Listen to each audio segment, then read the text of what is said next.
Hello, welcome to today's episode of Juicing the Numbers, your statistics in sports podcast. I am one of your hosts, Joshua Tracy. And I am Corbin Heller. And we are Juicing the Numbers. We are the Purple Cobras of Global Gym. That's right, son. We're gonna dodge wrenches so that we can learn how to dodge balls. Welcome to the... Huh?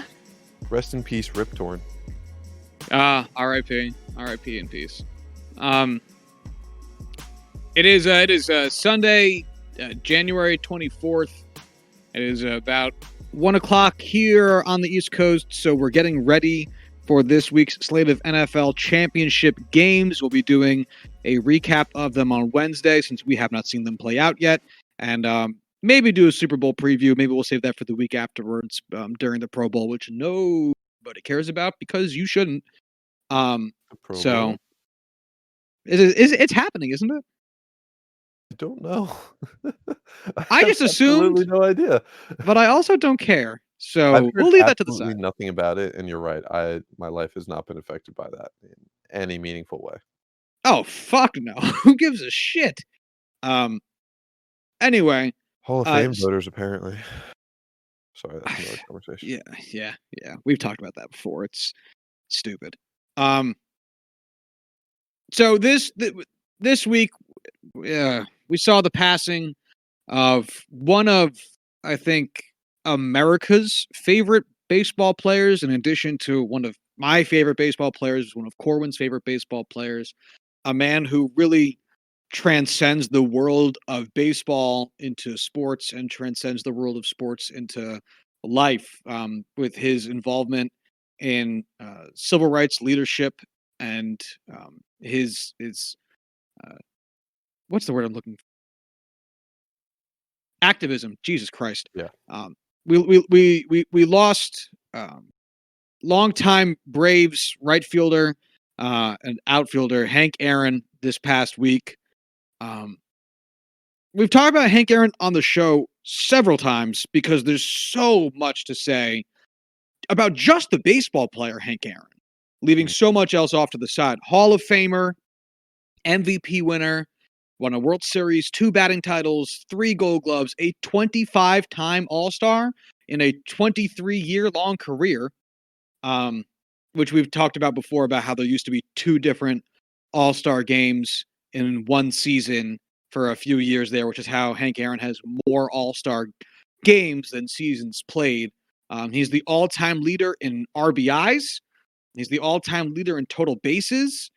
He retired with 755 home runs, which is second most in all time, and is the man that shattered Babe Ruth's home run record of 714.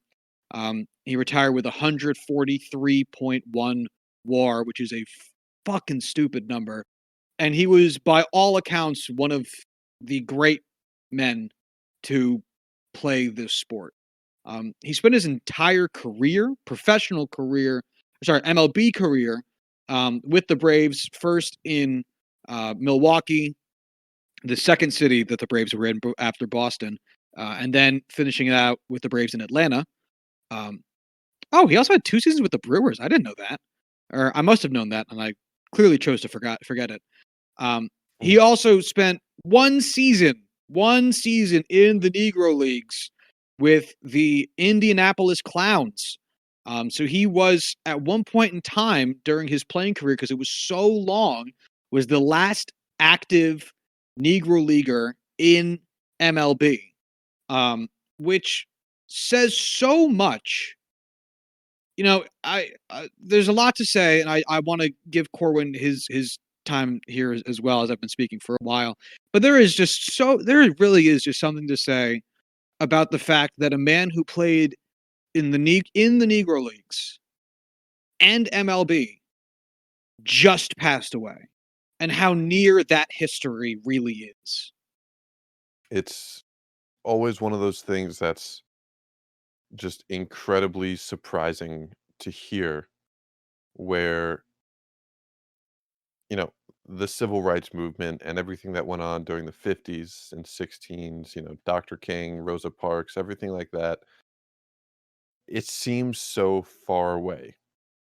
And whether that be from, you know, really only ever being shown in black and white, just being a generation or two before us where, we don't have necessarily those firsthand experiences and can't get those, primary sourced stories from, our parents because even then it was a little too long ago for them. My parents were born 1959, 1962.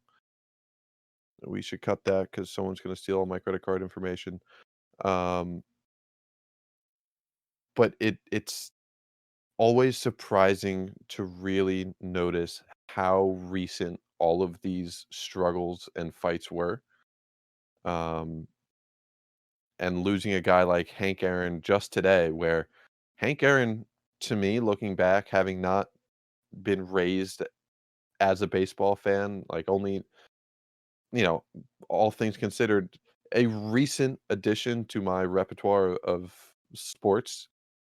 It seems like he played generations ago. He played, an impossibly long time ago, and it's really not. It's in the grand scheme of sports, in the grand scheme of our country, it's wildly recent, and that is definitely something that, people probably should realize and go out of their way to make note of more, just how impactful all of that was and how recent it is to the struggles we're still dealing with today with it. And I get that that's, a lot more political than it is baseball related, but Hank Aaron cannot be talked about as just a baseball player because that's a disservice to who he is as a person. And absolutely, and what he represented. And to speak to your comment, about, how or I guess a running a through line of our last 2 combined comments, Hank Aaron and the past which he represented throughout his life and how near it is. Hank Aaron himself was alive for 35% of all US history from 1776 to today. Oh, Um, shit. yeah, I mean, that's how young this nation is in its present iteration. Obviously, we can tie ourselves back to 1619, and there's been a lot of great work done to preserve that era of history as well. But in how we conceive of the modern United States of America, 86 years of his life represents 35% of all United States history. So the changes in time that Hank Aaron was either a witness to or directly a part of is immense. And I mean, like, this is a guy that cared so much about being an example that Mm, the last story I saw about Hank Aaron prior to his passing was 2 weeks ago when he publicly received the COVID vaccine and wanted to make a little bit of a thing about it to show other African American people that it was safe and something that they could trust. An example into his dying fucking day, an example wanting to be a beacon for other people. mhm. I mean, it's just fucking beautiful. And that's such a case in point as to why he was such a beloved figure for so long.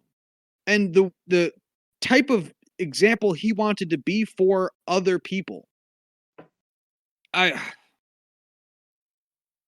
oh, He's the prime pristine example of why we both get so upset when guys like fucking Skip Bayless or Colin Cowherd are preaching to these athletes saying, "Hey, stick to your lane, stick to sports, stick to baseball. Don't, LeBron James, don't be coming out and making all this commentary when it's not your place. Don't be doing this, don't be doing that." And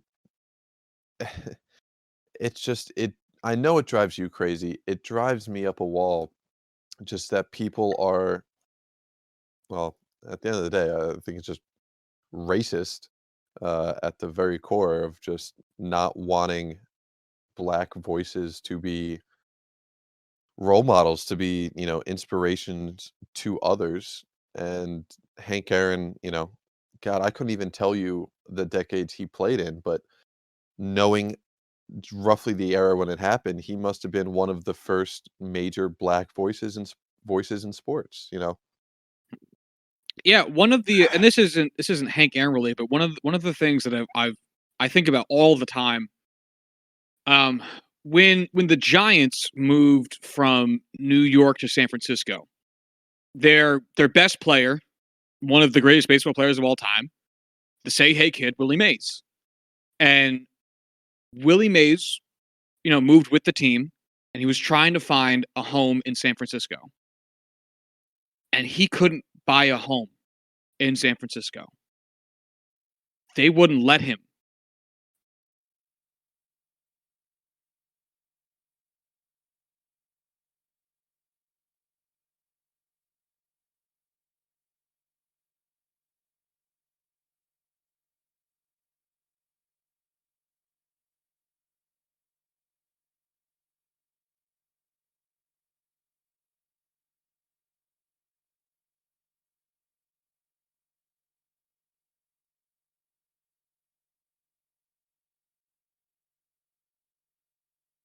Buy a home in San Francisco. It is still, That's why this shit matters. yeah. And it's truly crazy to think how recently this whole movement happened, the climax of the civil rights movement, thinking it's only, oh God, what is it now? Like 70 years ago when this, Dr. King and everything that happened there, really hit its or started to approach the climax. And you think about how far we've come since then, and still how far is left to go because of how much this is still something we have to talk about to some degree, what feels like nearly every episode. Absolutely. Um, oh, so I want to keep going with some Hank Aaron's life. One of the things that we do every time we bring up a past Hall of Famer is I read their from their Hall of Fame induction, their plaque as well as their memorial page on the site. So I'm just gonna go through that really quick. So Hank Aaron was voted in his first ballot Hall of Famer, 1982. Um, he had I wanted to get this right. I think he had received the most or second most first ballot um, votes of all time. I almost want to see. I think it was right behind. So Aaron received 97.8% of the vote from baseball writers, second at the time, only to Ty Cobb. That's it. So thankfully, Hank Aaron, not a man who had to wait to receive his recognition, like others we've talked about on the show, especially Negro Leaguers who are only really somewhat now getting some of the recognition that they deserve. But clearly, I mean, to now we have Mariano Rivera who got in with 100%. We've had a bunch of or not a bunch, but several 99 percenters get in recent years. But to be the second most vote getter all time at the time of his induction is obviously a Huge. colossal accomplishment. Especially in the 80s, when thinking about what the average age of the white baseball writers were then, to get that much recognition, he's clearly a unifying force. So Henry Louis Aaron, Hank Aaron, was inducted to the Hall of Fame in 1982. Primarily played for the Milwaukee Braves, and here is his little biography here. Boxing legend Muhammad Ali once called Hank Aaron the only man I idolized more than myself. For many years, Aaron was everything an athlete and a human being should be. Aaron grew up in humble surroundings in Mobile, Alabama. He passed through the sandlots with brief stops in the Negro Leagues and the minor leagues before he settled in with the Braves, where he ultimately became one of baseball's most iconic figures. He was a consistent producer both at the plate and in the field, reaching the 300 mark in batting 14 times, 30 home runs 15 times, 90 RBI 16 times, and captured 3 Gold Gloves en route to 25 All-Star Game selections. 1957 was arguably Aaron's best season. He hit 322 that year with 44 home runs and 132 RBI, captured the National League MVP award, and led the Braves to their first World Series championship since 1914. Despite his constant production, it wasn't until 1973 that Aaron was thrust into the national spotlight as he neared the finish of a successful assault on one of the sport's most cherished records, Babe Ruth's mark of 714 home runs. It was on April 8th, 1974, that Hammerin' Hank sent a 1-0 pitch from Dodger hurler Al Downing into the left field bullpen at Atlanta Fulton Count Stadium, giving Aaron 715 career home runs. He would finish his career with 755. Aaron remains baseball's all-time RBI leader with 2,297 and total bases with 6,856.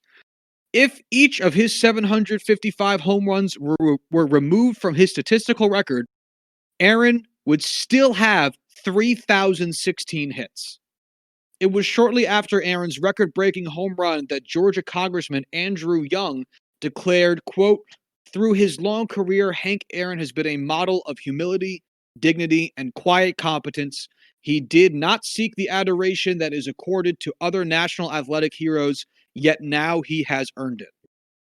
Aaron was selected to the Hall of Fame in 1982. He passed away January 22nd, 2021. On his Hall of Fame plaque, it says, hit 755 home runs in 23-year career to become Major's all-time homer king, had 20 or more for 20 consecutive years, at least 30 in 15 seasons, and 40 or better 8 times.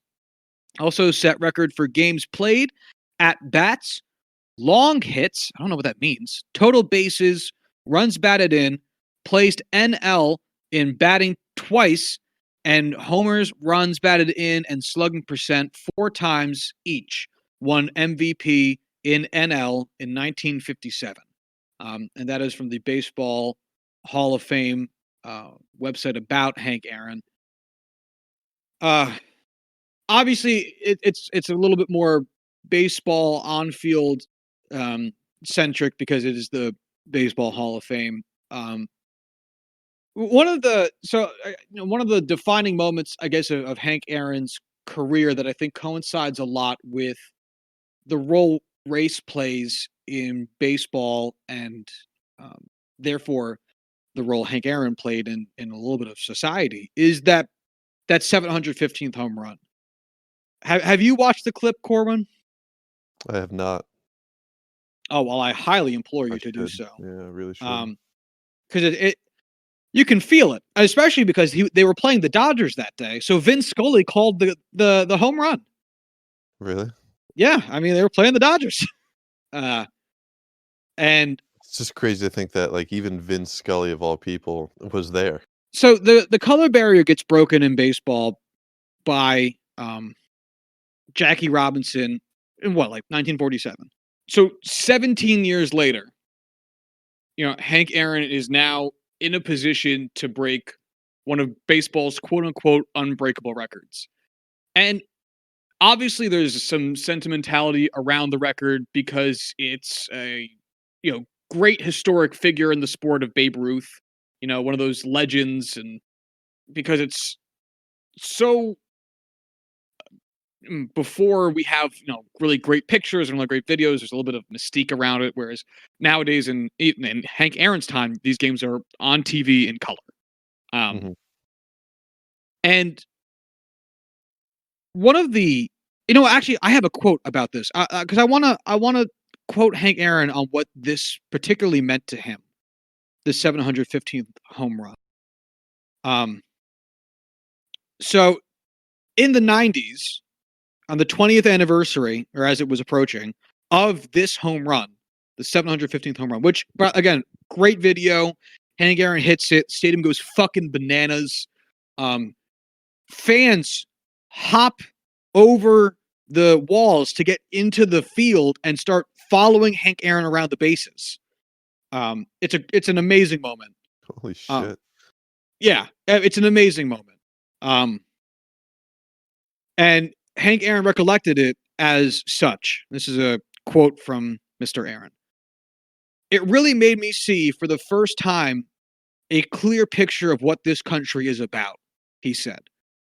My kids had to live like they were in prison because of kidnap threats, and I had to live like a pig in a slaughter camp. I had to duck. I had to go out the back door of the ballparks. I had to have police escort with me at all times. I was getting threatening letters every single day. All of these things have put a bad taste in my mouth, and it won't go away. They carved a piece of my heart away. End quote. Wow. The Braves had to hire a secretary just to handle the death threats, just to handle the hate mail.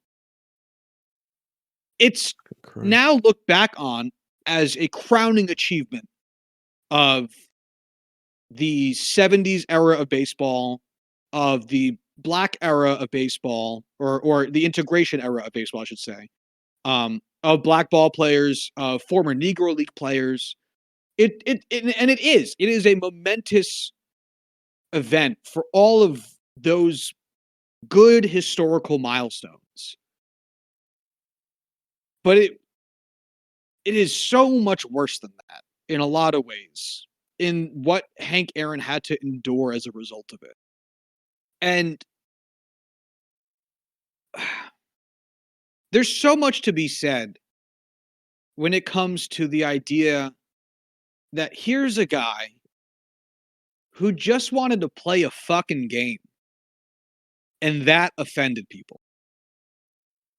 And I see Hank Aaron as a hero for doing what he did and for being who he was and handling everything with the composure in which he handled it. And it's like we talk about this when we talk about the Negro Leagues all the time, about how wonderful a story the Negro Leagues are and how awful it was that it had to be a story. Because it came out of direct hate and nothing but hate. Because otherwise, if there wasn't all that hate and racism, there wouldn't have been a Negro Leagues in the first place. And it's so impactful for a black man to have broken Babe Ruth's record. But the reason that it's so impactful is because it was still a terrible time for black people in the US, which it still is now for a myriad of different reasons. But I mean, this is the impact that sports has on society and why it meant so much that Jackie Robinson broke the color barrier in 1947 and why it means so much that Hank Aaron was the guy that broke Babe Ruth's home run record. This wasn't Hank Aaron breaking, I don't know who, like let's say Mickey Mantle broke Babe Ruth's home run record and then Hank Aaron broke that. It wouldn't have been the same because a different guy already broke the original one. And while he'd still be taking it from a white guy, it wouldn't quite be the same. It meant something because Hank Aaron broke Babe Ruth's home run record. And it was such a significant record when he broke it, and it had stood as such a significant record for so long after. Like, Yeah. records, Babe Ruth must have broken a dozen, must be, some crazy number down the line of guys who had held the home run crown in MLB.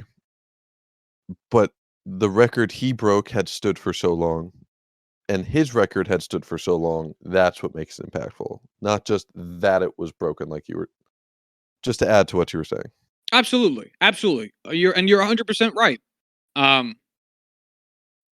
Especially because, the 60 home runs in a season, which Roger Maris broke, that was the first one to kind of tumble. And you can, at the time, you could write that off as being a fluke. How often you're going to be able to do that. This one, I mean, this was looked at. I did not move the mic while I was drinking, so I'm very sorry. I didn't hear it, so you're good.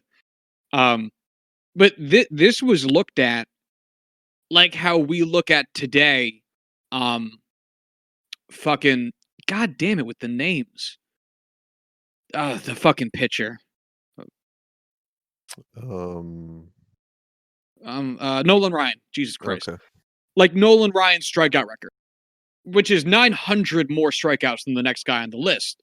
And you look at that and you go, that's never going to get broken. That's kind of how this record was viewed for until Hank fucking Aaron came along. Um, it was an untouchable.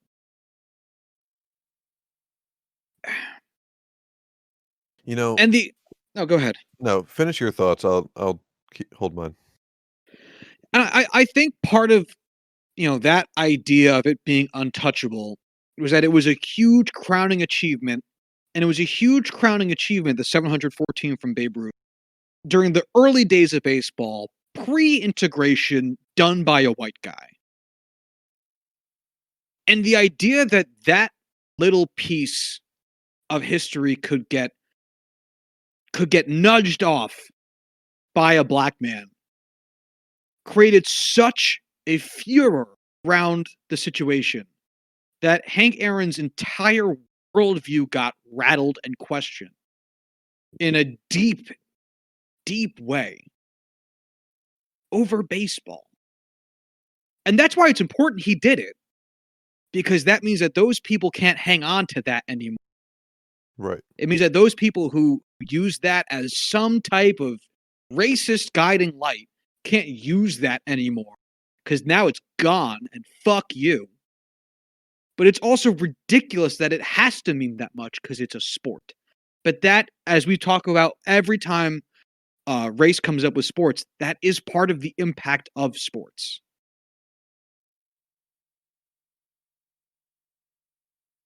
I'm glad it was a guy with the character and integrity of Hank Aaron to do it.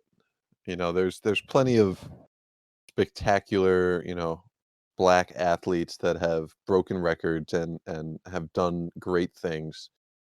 And plenty of them have been spectacular people. More than enough have been not the role models you would hope for. You know, I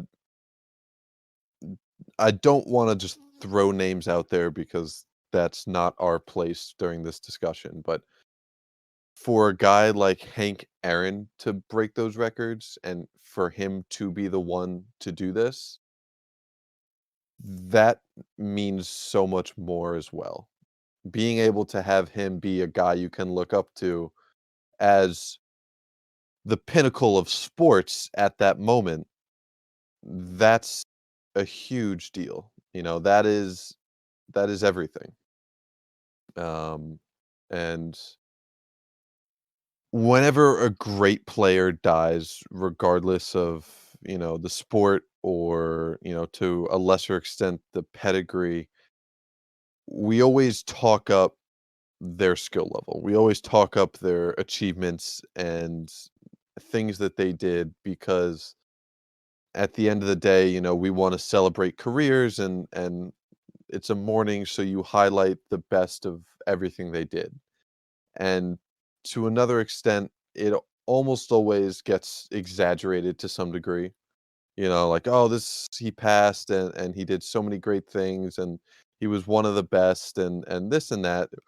Regardless, Hank Aaron isn't a part of that because no matter how much we talk up all the great things he's done and all of the monumentous achievements that he accomplished throughout his career, it's still not overblowing the impact and the weight of the things that he did because of how just wildly skilled and gosh, how long was his career? 25 years, 27 years? I forget. 23 years. 23 years? Like being that good for that long, going to 25 All-Star games in a 23-year career, like you can't blow those achievements out of proportion. It's just it's too much. Like he was just it's we talk about Mike Trout being the GOAT, and, to an extent, we joke about it, and we know we joke about it, and it's fun to talk about. But, Hank Aaron is one of the handful of people, the small handful of people that you could genuinely have at the peak, the Mount Everest, the Mount Rushmore of baseball, and no one is going to argue that he deserves to be there. It's Babe Ruth, it's Willie Mantle, it's Willie Mantle. Oh my god. Never mind. That one's too bad to overcome. Willie Mantle. I meant to say Willie Mays. I was And thinking Mickey about Mantle. Mickey Yeah, I Mantle, know. and I know what happened. it's not hard to see how it happened. It's just fucking hilarious to see that it did. Yeah, yeah, I know what you mean. You know what? And it's a really, in some ways, it's a similar conversation to what we talked about when Bob Gibson died, which was another just tragic, tragic loss. Oh, anyway, we talked about what it meant to have the mound forced to be lowered Mhm. because pitching as a whole was very, very dominant at that time. But Bob Gibson basically forced it, and how it's important to recognize that a black man did that, you know? That has so much, and it has weight when we talk about it in football, and we talked about Willie O'Ree the other day very briefly in hockey, and it all matters. But there's this weird thing with baseball that it got tied to this idea of it being a white man sport, where you know they were foot down on the segregation of it until uh, 47, and even after that, it was I mean, again, we're talking about this 17 years. We're almost 2 decades out from integration, and we've seen Jackie Robinson, we've seen Willie Mays, we've seen Larry Doby, we've seen a bunch of really good ball players. Willie Mays had 156 WAR in his lifetime. Like, we've seen a bunch of really good players come through already, black players, and be great at the sport. And here we are still almost 2 decades later. And there's still people going like, yeah, but he can't beat the white guy. Come on, no, don't let him beat. Stop trying to be better than the white guy. Look, oh, and that it it's amazing that it didn't kill him. It is genuinely astonishing that the level of vitriol and the paranoia I'm sure he must have been feeling about his family's health and safety, about his own health and safety, about having to have a police escort for fucking baseball. I'm surprised it didn't fucking kill him.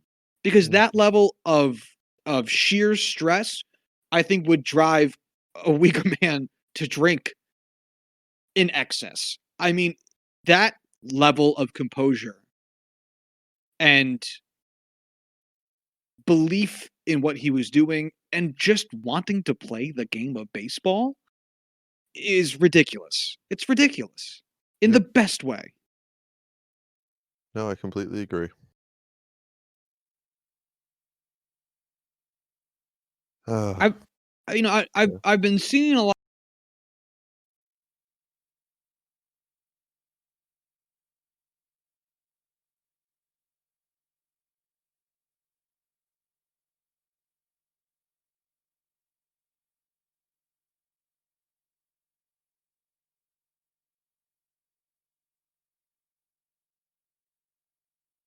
on the Twitter because you know what, he didn't Matt isn't what he was probably feeling if I had to get. I'm sure he was angry that people were racist. That's a given.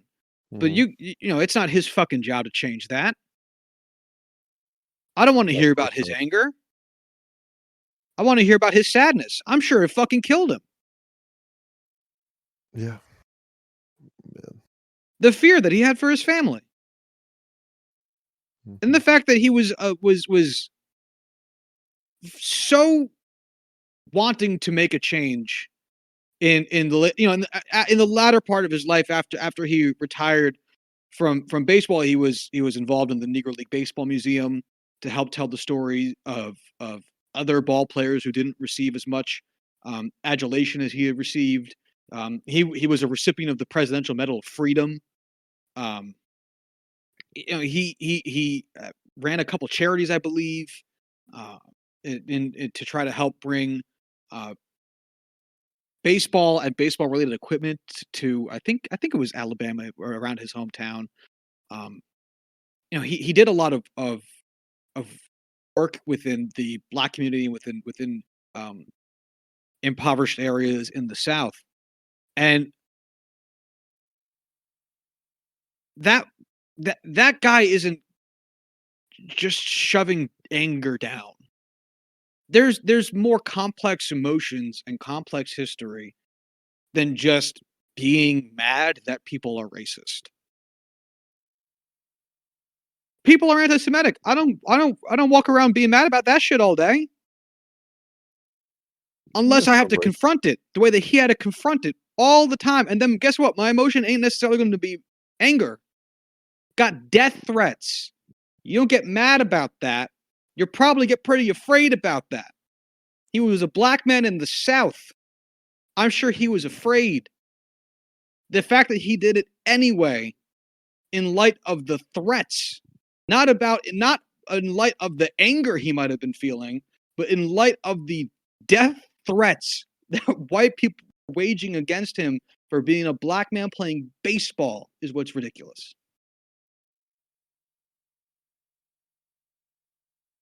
Yeah. I honestly wish I had more to say about oh man, about Hank Aaron and specifically, and I don't know. I just feel like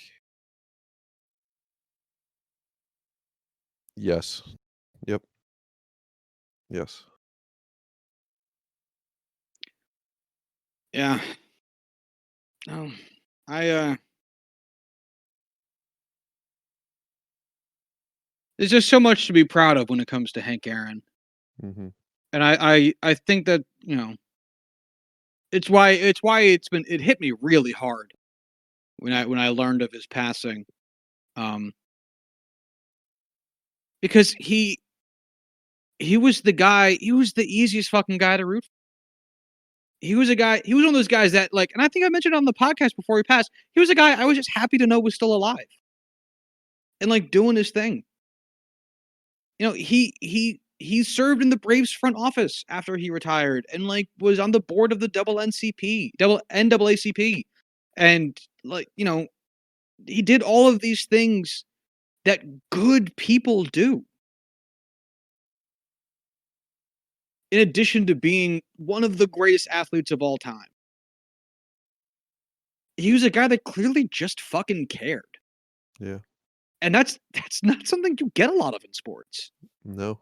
And, nowadays those guys are still celebrated and held on a pedestal. Like, guys like LeBron come to mind. I think that's a really great comparison for a modern day athlete where he's absolutely up there, at this point while, at the tail end of his career, but still an active player where he's absolutely in conversation as the greatest basketball player of all time. Sure, there's plenty of heated arguments to be had, just as I'm sure there was with Hank Aaron, but he's absolutely in consideration, and there are stats you can use and things you can look at to support that. And, no one can say, "No, you're wrong for thinking that."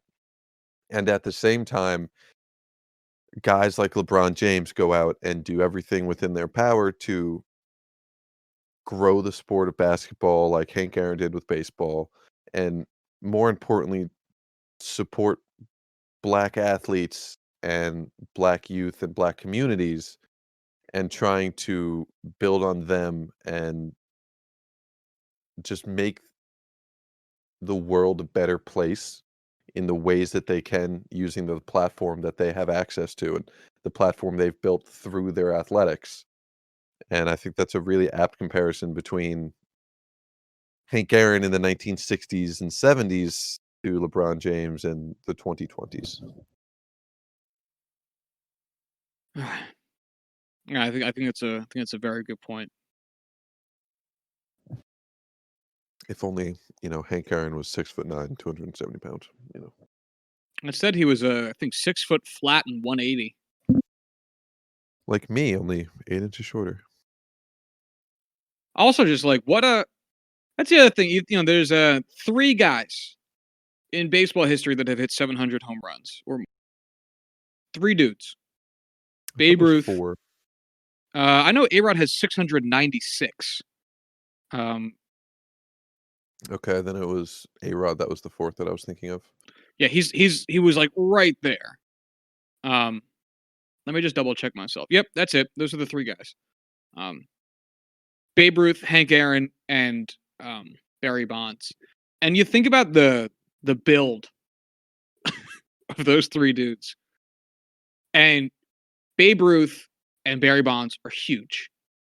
You know, um, for varying reasons, but they were huge, especially for their respective times. Babe Ruth. I don't know. Maybe he would look smaller today. I doubt it, but he was a big dude, especially in the 1920s. And Barry Bonds was a fucking monster. And then you look at Hank Aaron, and he's just like a guy. I mean, Dude, 6 foot 180. We all know that guy. yeah. He's just That's a like guy. US average.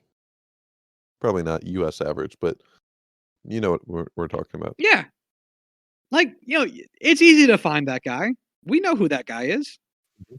Everyone knows that guy. We all have that guy in our friend group. Yeah.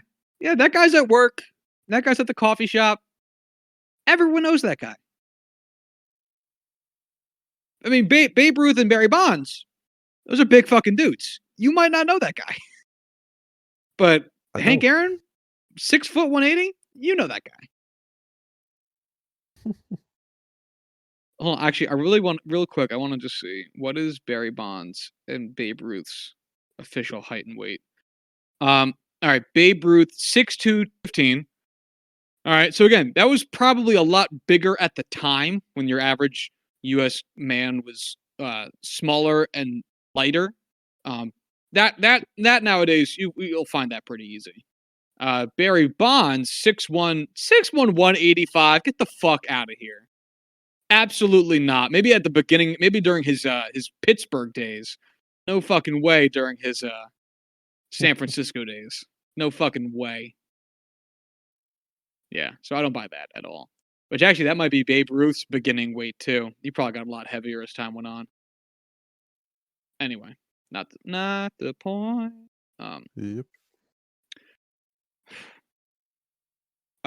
Anything else to say about Hank Aaron for you? Oh man, no, I kind of said what I had to say.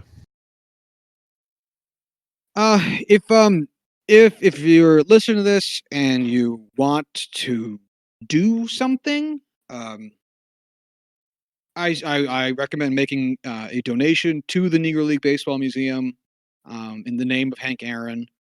They also have a Hank Aaron Indianapolis Clowns bobblehead that you can buy from them, to help support them as well as get something cool for yourself. But either or would be great. Check out the Negro League Baseball Museum's website. You can find a bunch of information there. Bob Kendrick, who runs the Negro League Baseball Museum, was a friend of Hank Aaron's. So I know for a fact that if you were to reach out now and do something, it would be especially meaningful at this time, um, given what they're going through over there. So if you feel so inclined, check them out. Uh, Hmm.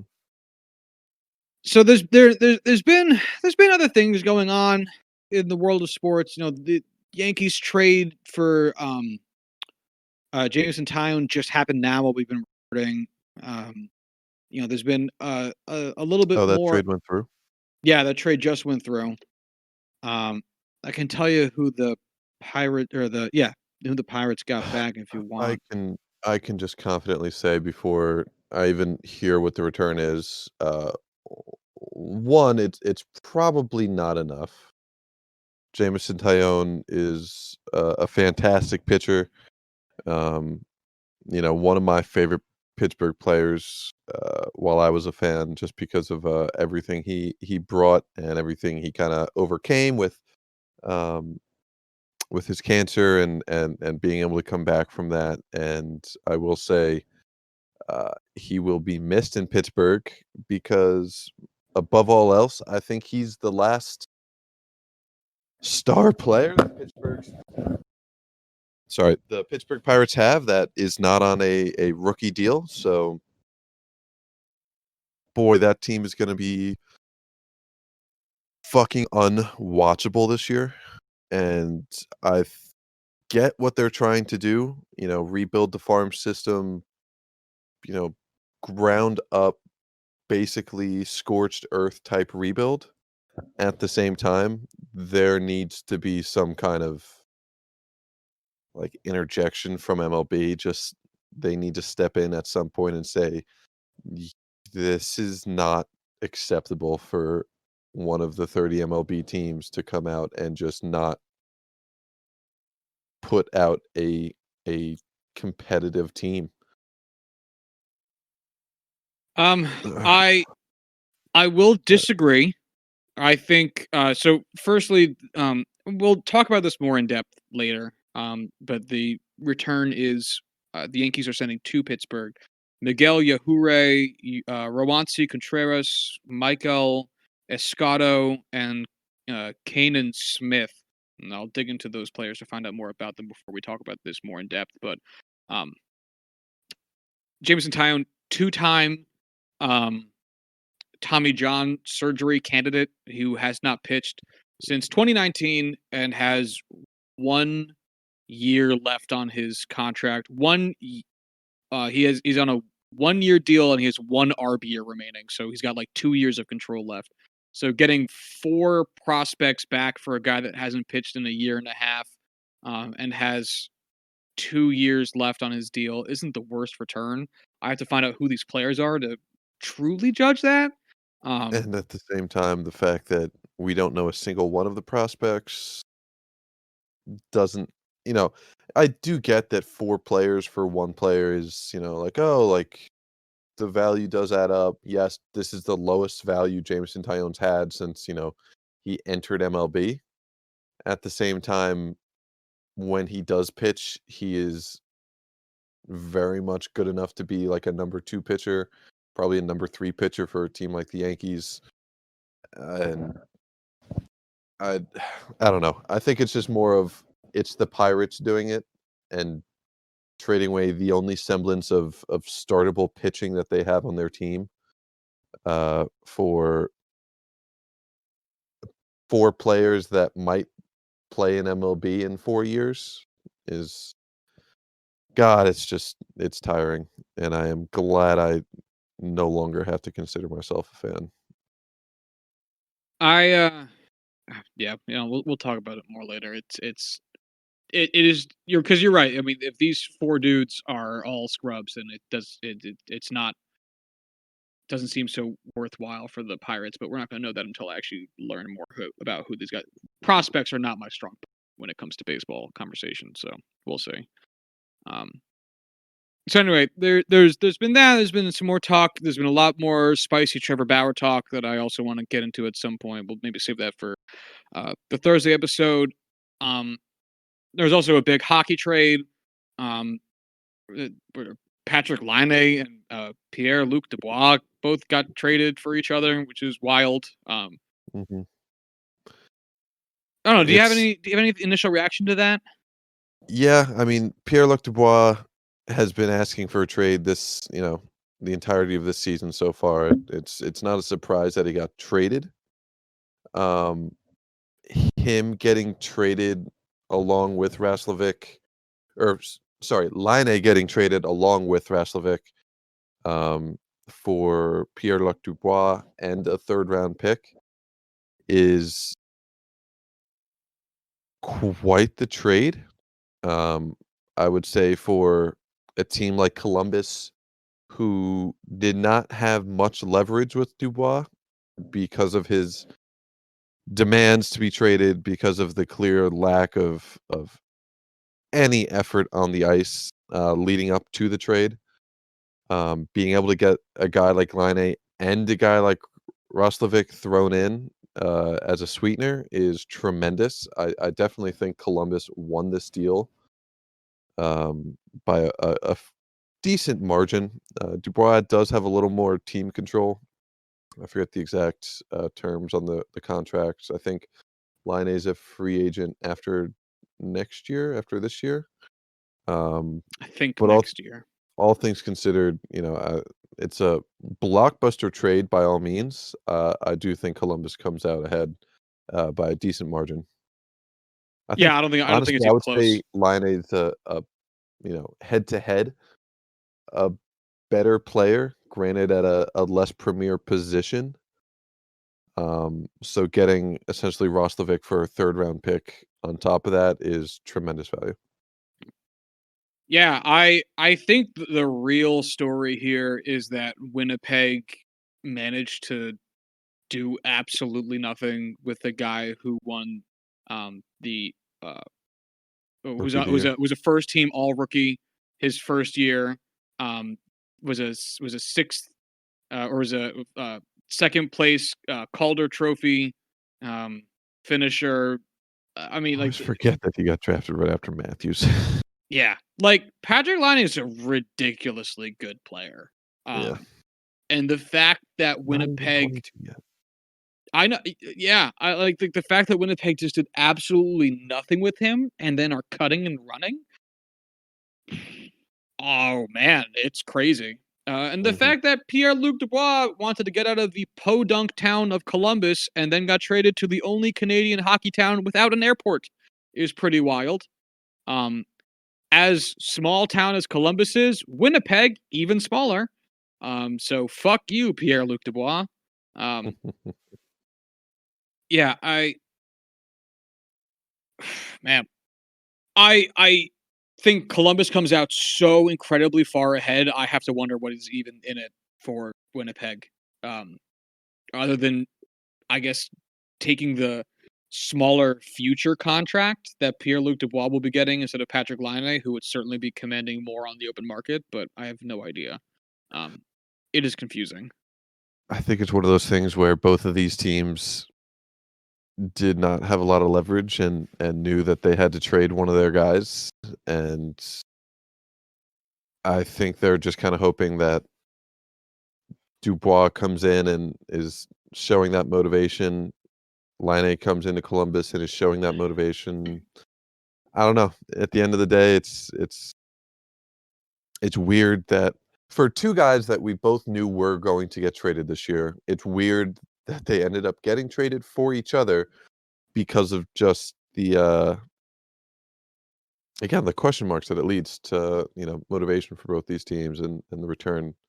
Yeah, I think you're right. I think it's the fact that they got traded for each other because you're right. They were both going to get traded, but they have disproportionate levels of value. So I guess it makes sense for each team to get each one traded and get back to some extent a comparable player. It just happens that Patrick Laine is significantly better, but again, they both had to get traded. It's weird that they didn't go to different teams. I guess that's what I'm getting Right, at here, really. right. Yeah. So anyway, Yeah, uh, so, I've been watching a ton of hockey lately. I'm going all in this it's year. This has great. been a lot of fun. Yeah. It's great. It's so nice to have it back, and it's I watched great. the Pens steal a game against the Rangers this week. That was a hell of a lot of fun to watch. Yeah, I'm enjoying Rangers hockey this year, even though it is wildly inconsistent, and I think we'll probably end up moving on from Dan Quinn um, in the next year or so because he is not progressing with the team as a coach. But um, I am still enjoying the ups and downs of Rangers hockey as they show their flashes and start getting better. Mhm. I am also very much so enjoying the fact that Corn and I have been talking about this for years, that the NHL is in this restructure, having teams play, well, exclusively in division, but that means more head-to-head games against teams you would think of as being your rivals. So the Rangers played the Penguins on Friday, and the Rangers play the Penguins today, and Mhm. that's fun. That's what you want. I want to see the Yankees play the Red Sox 19 times a year. I want to see the Rangers and the Pens play each other 8 times a year. That sounds like a fucking blast. Yeah. Like, 2 to 4 times sucks. 8 times is great. Sign me up every day. Um, I think 6 times would be a nice sweet spot. yeah, if they wanted to have you play like another division in there, I see the middle ground. But yeah, I too am having a wonderful time watching hockey. Mhm. Although it very, very, very, very much so hurt that Henrik Lundqvist was not in goal on opening night. Yeah. Um, oh, it hurts so I much. I can feel your or I want to I guess what I'm trying to say is I know it's gonna happen with Sid sooner rather than later, and I am going to not be okay when that happens. That's gonna hurt, and It's I fucking know, brutal. that's probably about as close as we can get for, the 2 teams that or, all the teams that we comparatively root for in each of these sports.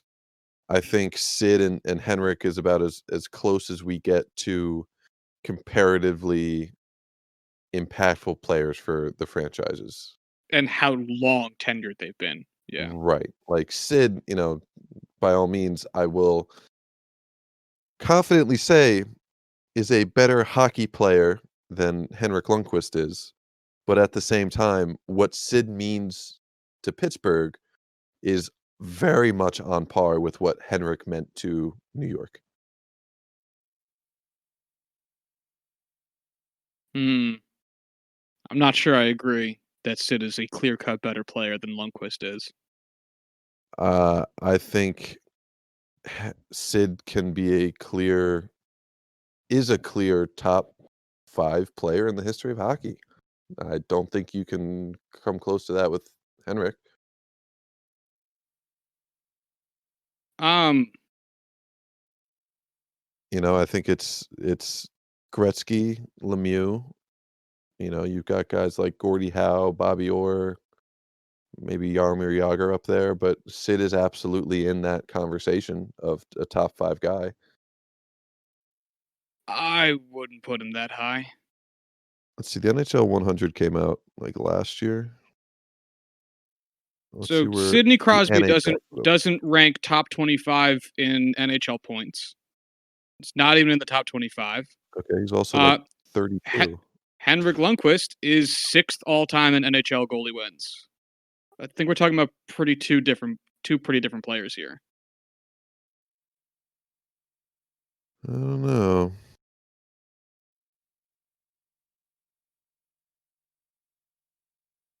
I think we should put a poll out there.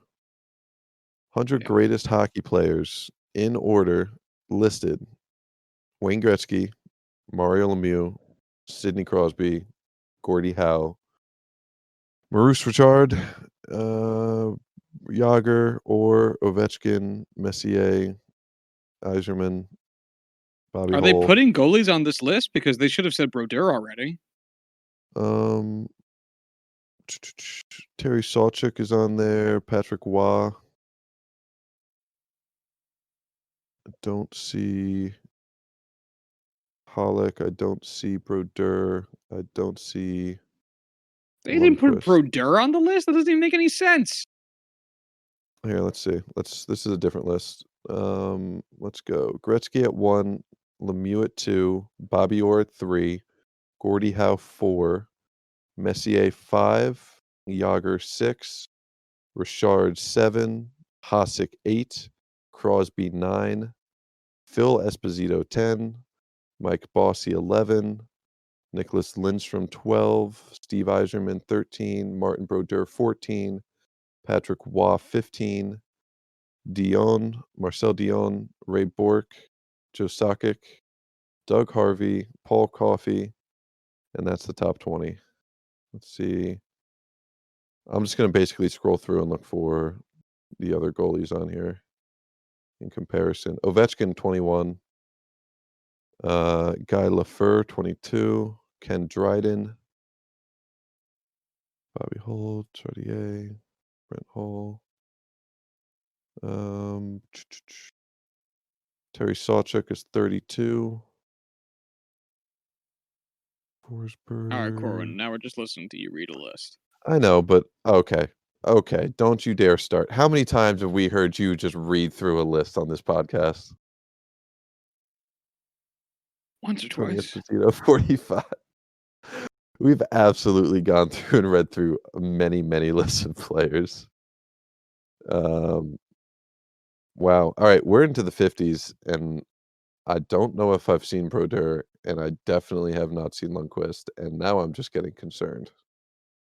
I mean, and don't get me wrong, if we want to make an argument that Patrick Roy was the better goalie, even though he had 140 fewer wins than Brodeur because wins are a team stat, and yada yada yada. That's certainly an argument to be made. I think there's plenty to debate with that. But I mean, to not put the all-time goalie win leader by a very significant amount anywhere near your top 20 is wildly weird. I have to imagine I just passed him and missed the name. Why don't you just Control F? Because I'm on my phone. Your phone browser should have a search find in page button. I don't think it does. Mine does, you fucking poor. Oh, find in page. Holy shit. It's also multiple pages, but Henrik Lundqvist is 74th. Where's Brodeur? I'm gonna have to probably go back up to the top. Let's see. I really wish this was a single page, but because of how the internet works, they won't do that. I really wish we could go back in time and just redo how the internet is foundationally built. Without data caps. Without data caps, without advertising revenue, that would have been really freaking awesome. Martin Brodeur was 14. Oh, okay. One ahead of Patrick Roy. That makes more sense. Patrick Roy. Patrick Roy. Yeah. All right. Anyway, there's also football talk going on with the prospect of Deshaun Watson still getting traded. Now there's multiple reports about where he really wants to go between New York and Miami are the two spots I've been seeing the most, but it really doesn't matter quite yet. So we'll probably maybe Wednesday we'll have a broader discussion on trades with the a larger discussion on what's going on with what happened with the Jameson Taillon trade. What's likely to happen with Trevor Bauer's free agency, as well as the possibility of a Deshaun Watson trade to either New York or Miami. And then there's also been reporting out of Detroit that Matthew Stafford and the Lions have mutually agreed to part ways. And the Lions are now going to start looking for a trade partner to move Matthew Stafford. Which is just insanity to think about. Yeah, for a latitude of reasons. We'll cover some ground on that because it's going to make this quarterback market complicated. But we'll get into that too. Want to make sure that we mention the fact that those things are happening and that we're choosing to save them for a later date than rather just ignore them. So Wednesday we'll have a pretty busy show between all of those topics just mentioned, as well as the NFL championship games that are happening today. So make sure you check in for that shit on Wednesday. It'll be a packed episode. Again, keep Henry Aaron and his family in your thoughts if you feel so inclined. Check out the Negro League Baseball Museum. We're also coming up on Black History Month, where if you listen to the show over the course of the past few years, we've spent a good amount of time each Black History Month talking about Negro Leagues and Black players in baseball. So that's coming up too. So this is a great time for you to go head over to the Negro League Baseball Museum's website, dig up on some information, remind yourself of some of the great stars and teams of the past, buy yourself some cool fucking merch. I have a ton of stuff from the Negro League Baseball Museum. It is all high quality shit and looks so fucking cool. And it's a great way for you to immerse yourself in one of the greatest lesser told stories in American history. And baseball history. So again, check out the Negro League Baseball Museum. I cannot speak highly enough of them. Anything else, Corbin, before we wrap it up? Not currently. All right. If you want to follow the show on Twitter, you can do so at JuicingPod. If you want to hit us up via email, you can do so at juicingthenumber@gmail.com. And until next one, y'all have a good one. 250. Bye.